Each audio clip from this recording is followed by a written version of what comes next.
What's up, everybody? It's your boy Stevie the Black. This is Stevie the Black. I'm back, and I'm here to give my thoughts on Goldberg beating the Fiend yesterday at WWE Super Showdown. Probably should have did this yesterday, but the idea didn't really come to me until today, which is weird and ironic. But anyway, so yesterday I'm watching the main event.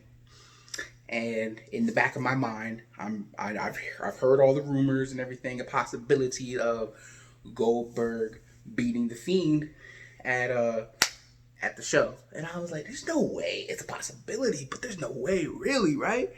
So every time there's a 1-2, my heart's kind of racing a little bit, and then one jackhammer later, and 4 spears later, it comes true. And Goldberg is the new Universal Champion. And of course, as you would expect, a lot of people are not happy about it. They're like, this doesn't make any sense. This is so messed up. WWE kills another star. They did Bray Wyatt wrong again. This and that and this. And I totally understand why. And I get it. But I said, let's take a step back and think why WWE did this. And in those same rumors, we all knew that Roman Reigns was going to challenge for the Universal Championship. We knew this, right?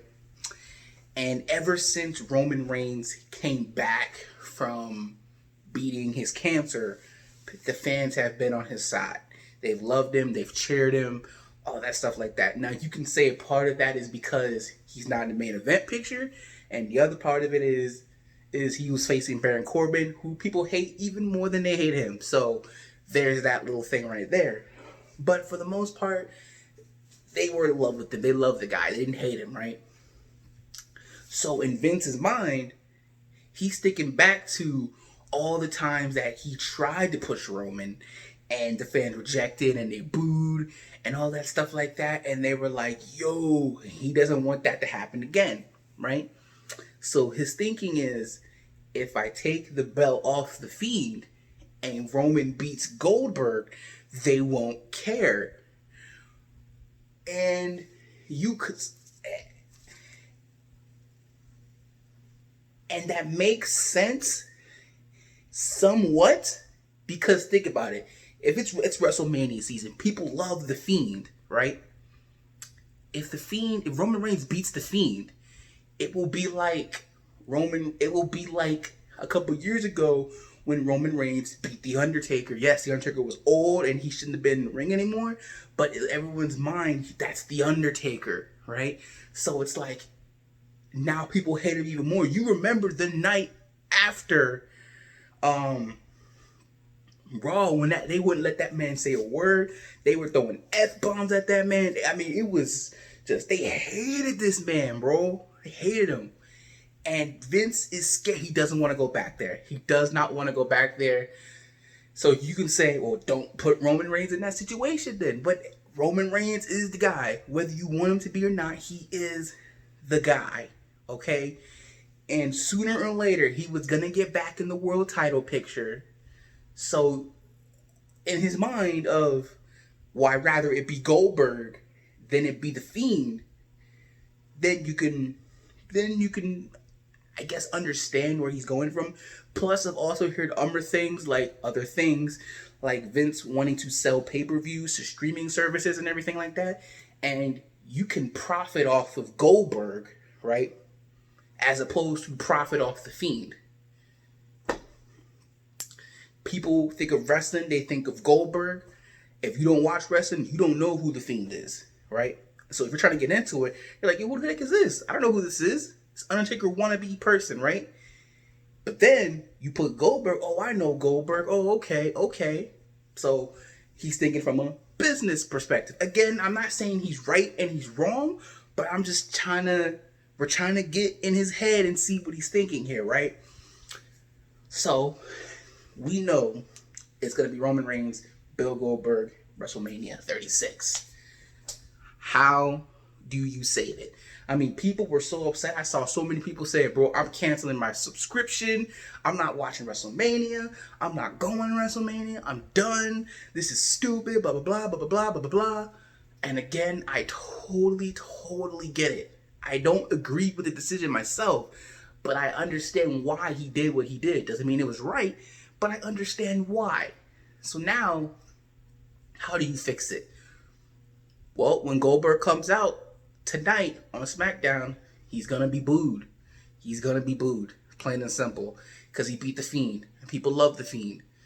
So what do? You turn him heel. That's what you do. That's what you do. You saw the same thing happen in Seth Rollins. People were starting to boo him. They didn't like him anymore. He was getting stale. And so what did WWE do? They turned him heel. You got to turn Goldberg heel. That's the only way. That's the only way. That's the only way. Turn him heel. Say, I don't care. You know, I came back to be a superhero for the kids. I wanted to wrestle in front of my wife and my son. You know, I wanted to be that role model, but all of you guys turned your back on me because you cared about some freak in a mask. Well, guess what? I don't care about you. I'm Bill Goldberg. I can do what I want, when I want, take what I want, when I want it, all that stuff like that. Just build him up as a heel. Do that, and then you can have Roman Reigns, because he's going to win the Elimination Chamber, beat him at WrestleMania, and at least that way, they will cheer because they're like, okay, I really don't like Bill Goldberg. I really don't like Roman Reigns, but if I had to choose between the two, I would choose Roman. So, I mean, that's the only way you can go from there, right? And I agree with people saying if you wanted to do Goldberg versus Roman Reigns, it does not need the belt. It doesn't. It sells itself. It really does. The battle of the spear, who's is better, who's is stronger, you know, you can base it off that, right? So where does this leave the Fiend, right? So the Fiend's gonna go after John Cena. It's gonna be him and John Cena at WrestleMania. John Cena's coming back tonight. I can imagine the Fiend's gonna be upset. He's gonna take his frustration out on John Cena and attack him there, and thus setting up the feud for that. I mean, that's going to be a good match. It probably could have used the title.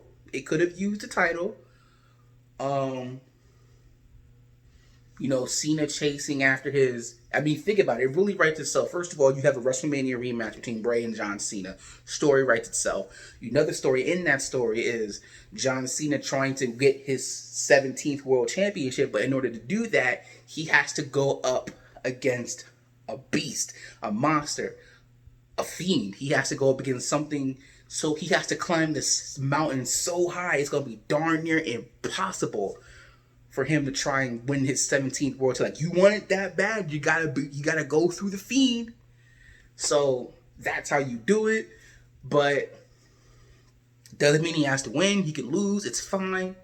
Because we all know eventually John Cena is going to get the 17th world title reign. It's just a matter of when. And I think that just would have been a much better story than, oh, the Fiend's upset he lost the title, so he's taking all of his frustrations out on John Cena. Because I can guarantee you that's what's going to happen. He's going to come out, Cena's going to come out, he's going to talk, Bray Wyatt or the Fiend's going to come out, it's going to attack him, and, oh, why would he attack John Cena? Oh, well, the Fiend needed someone to take his anger out on, so there was John Cena. Who better take it out on the John Cena, right? So that's probably where they're going. I don't know, but I'm talking about story-wise. We know it's going to be the Fiend versus Cena. I'm talking about maybe story-wise. That's where they're going. But those are basically my thoughts on the situation. WWE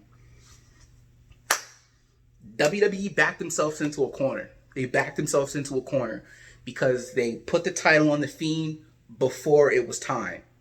I mean, when we first saw the Fiend at people were mesmerized. They were like, oh my God, what is that? What is this, bro? It's amazing. When he beat Finn Balor at SummerSlam, everyone was like, oh my God, the Fiend, bro. They were mesmerized by this. But he got so popular, and then what happened? They put the title on him. Well, first they did the dumb Hell in the Cell thing, and they had the red lights thing, which was stupid. But then they put then they put the title on too soon. In my scenario, which I did, I will leave I will leave a link to the video in the description below, so you check that video out. I had a plan of how you build up the Fiend, make him this unstoppable monster each and every single time you see him.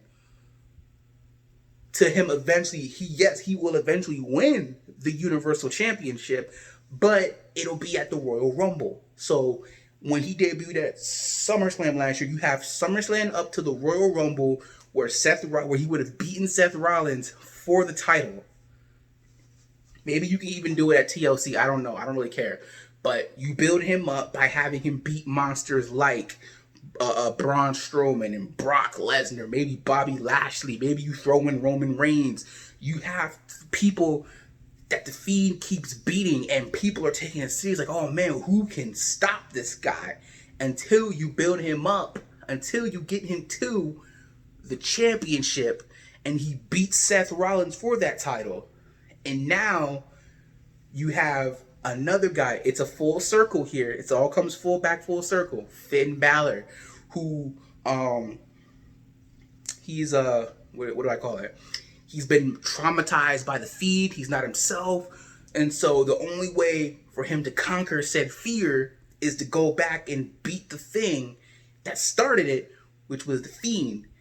But this time, he's going to do it as the demon. So now you build it up. Oh man, it's interesting. It's fun.